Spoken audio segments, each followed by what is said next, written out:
আসসালামু আলাইকুম। আজ 27 এপ্রিল 2025 সাল।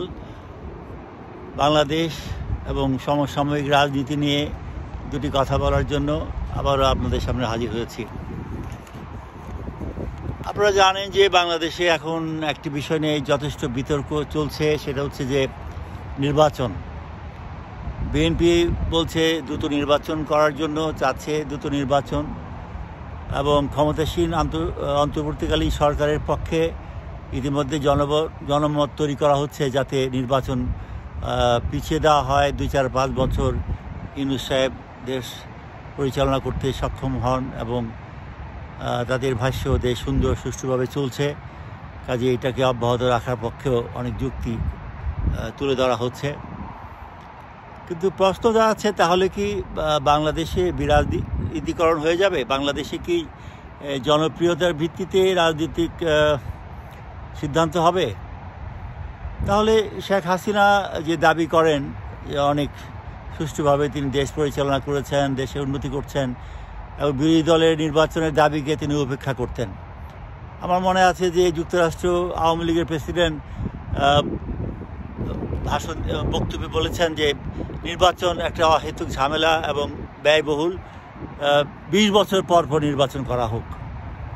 একই ধারায় ইউনূস সাহেবের সমর্থনকারীরা বলছেন নির্বাচন কোনো বিষয় না, দেশ সুন্দরভাবে চলছে।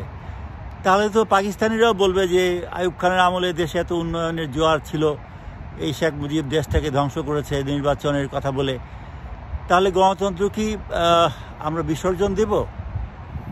তাহলে ইউনূস সাহেব যদি এত জনপ্রিয় হন, আমি অনুরোধ করব সংবিধান সংস্কার করে রাষ্ট্রপতি নির্বাচন আগে নিয়ে এসে তারপরে সংসদ নির্বাচন করার জন্য, এবং রাষ্ট্রপতি পদে ইউনূস সাহেব তো নির্বাচনে অংশ নিতে পারেন এবং অবশ্যই তিনি বিপুল ভোটে জিতবেন যদি তার জনপ্রিয়তা থাকে।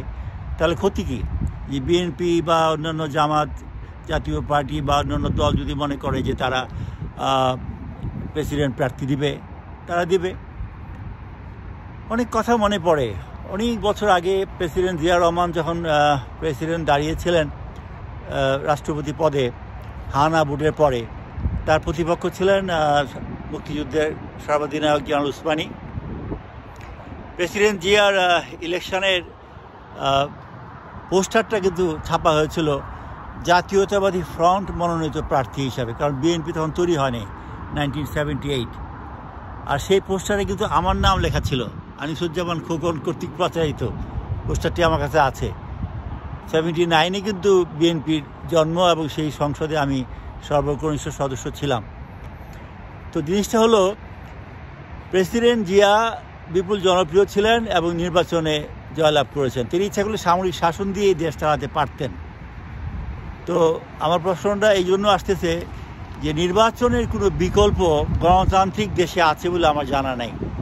কিছু লোক হয়তো অত্যন্ত আবেগ আপ্লুত যে ইউনূস সাহেবের আমলে দেশে অনেক শান্তিপূর্ণভাবে চলছে, আমি অস্বীকার করি না, কিন্তু এটা তো সঠিক সমাধান না। আমার মেয়েকে বিয়ে না দিয়ে আমি যদি আরেকটা পুরুষের সাথে ভালোভাবে থাকার সুযোগ দেই, সে তাকে সুখে শান্তিতে রাখে, তাহলে কি আপনি মেনে নেবেন? আর বিয়ে করে যদি একটা সাধারণ গরিব মানুষও তাকে সমাজে পুনর্বাসন করেন, সেটাই তো গ্রহণযোগ্য, সেটাই তো সাংবিধানিক, সেটাই তো সামাজিক, সেটাই তো ধর্মভিত্তিক। সুতরাং এখানে যুক্তিতর্কের ব্যাপার না, ব্যাপারটা হলো যে ন্যায় এবং সত্যের পক্ষে থাকতে হবে। আমাদের জনপ্রিয় যে করেন ইউটিউবার পিনাকি দাদা বলেছেন যে পাকিস্তানের আমলে 56% রেভিনিউ আসতো পশ্চিম পাকিস্তান থেকে, 44% রেভিনিউ আসতো পূর্ব পাকিস্তান থেকে। অথচ পাকিস্তান নাকি তাদের বাজেটে 56% পূর্ব পাকিস্তানের জন্য বরাদ্দ রাখতেন এবং 44% পশ্চিম পাকিস্তানের জন্য রাখতেন।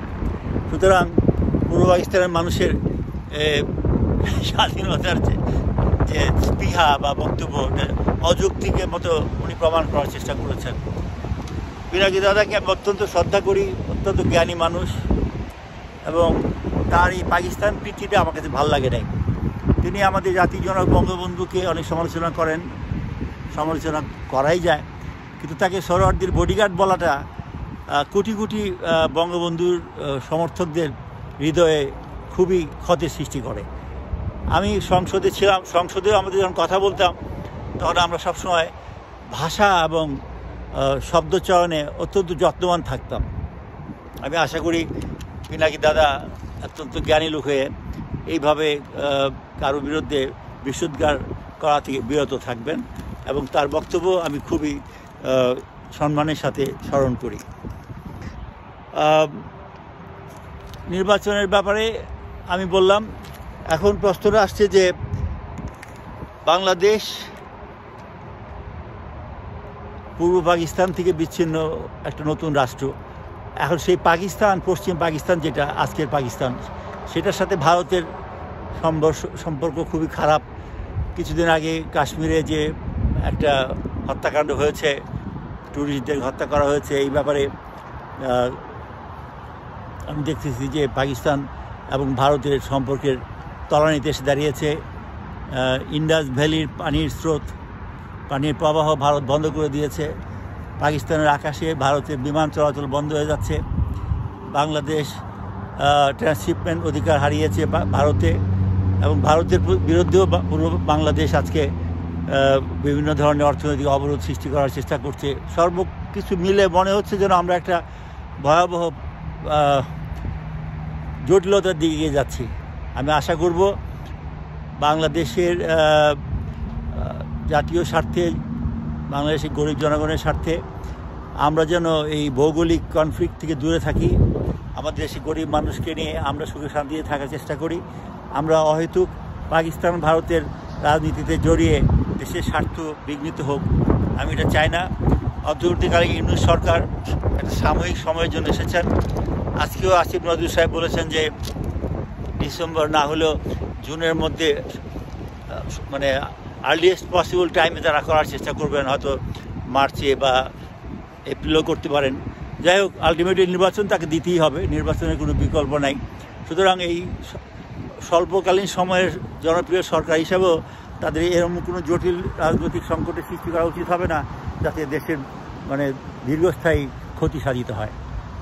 আমি অনেক কথা বলেছি, ভুল ত্রুটি ক্ষমা করবেন। দেশ এবং জাতির স্বার্থে কথাগুলো মাথায় আসলো, তাই আপনাদের বললাম, বিবেচনা করে দেখবেন। সবাই ভালো থাকবেন। বাংলাদেশ চিরস্থায়ী হোক। আসসালামু আলাইকুম।